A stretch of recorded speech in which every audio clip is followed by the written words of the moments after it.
তো গাইস আজকে অনেকদিন পর হালকা একটু রোদ উঠছে, আজকে সব করে ছেড়ে দিছি। এই যে সব করে উঠতে আছে মাশাআল্লাহ, দেখেন সব করে আজকে উঠতে আছে।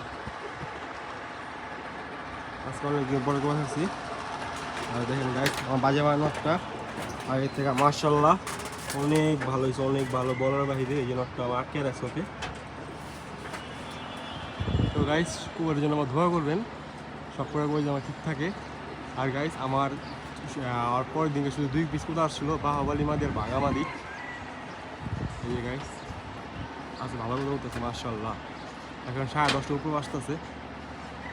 অনেকদিন পর বসাচ্ছি, অনেকদিন পর বলার বাইরে প্রায় 7-8 দিন পর বসাচ্ছি মাশাআল্লাহ।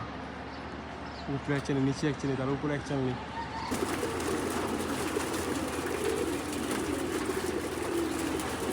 তো গাইস আজকে ঘরে গোসল দিয়েছি মাশাআল্লাহ। এই সব গোসল করতেছে।